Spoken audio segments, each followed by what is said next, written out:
Au moins, si tu n'as pas de data, tu peux te dire, bon, la messe est à 10 h. Si je quitte de chez moi à 7 h, je viens à pied. Ce qui est sûr, même si tu habites à Mendong, tu vas arriver ici. Forcément.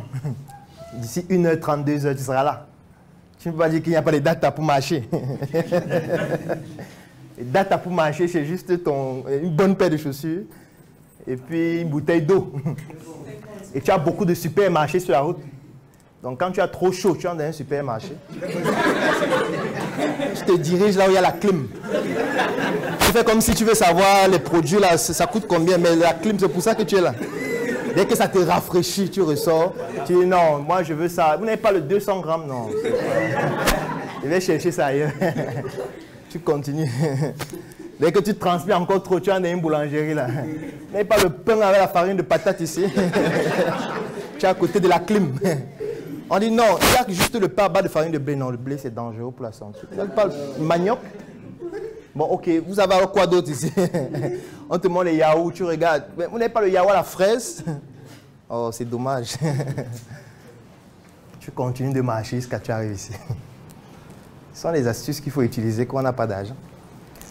Si tu n'as pas d'argent, au moins une chose que tu dois avoir, c'est la sagesse. Parce que tu ne peux pas manquer des deux.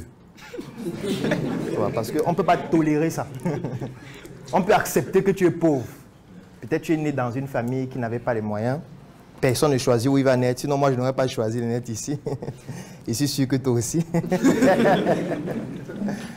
Je suis sûr que si avant de naître, on disait « coche le pays où tu veux naître ». C'est que ce pays est vide. Qui va cocher ici? On dit, avant de cocher, tu as un bouton, tu appuies sur play, tu vois un peu l'histoire du pays. Tu regardes ça en 1 minute. Après avoir regardé, tu coches. Dès que tu vas appuyer, tu écoutes un peu, tu dis nana.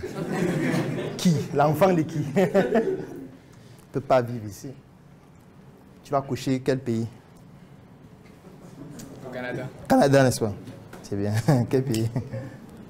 L'Afrique du Sud. L'Afrique du Sud. Toi, tu couches quel pays? La Russie. La Russie.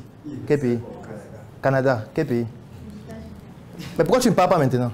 Quel est l'obstacle? Qu'est-ce qui bloque? Hein? Qu'est-ce qui t'empêche d'y aller? Il y a les vols chaque semaine pour les États-Unis. Qu'est-ce qui t'empêche d'y aller? Ah, tu sais pas. Ah, c'est volontaire. Tu te dis, bon, le jour où je voudrais y aller. Ok. Donc, tu peux faire souffrir d'abord. Donc, c'est pour dire que, déjà, lorsqu'on est, on est avec des tares qu'on ne choisit pas. Et c'est par là que notre histoire commence. Sauf que parfois, certains sont même inconscients de leur tare. Et c'est un gros danger. Chacun ici doit savoir, voici mes forces, voici mes faiblesses. Et c'est en fonction de ça que vous allez pouvoir vous développer dans ce que vous... La mission est simple. Voici une arme capable de changer le mindset du continent africain. Détruire l'obésité de l'inconsistance intellectuelle dans laquelle se cache le coffret VIP. Il possède une arme contenant 200 heures de formation et 8 ans d'expérience entrepreneuriale. Recevez le pouvoir de devenir une meilleure version de vous-même. Armez-vous de cette clé pour une réussite entrepreneuriale.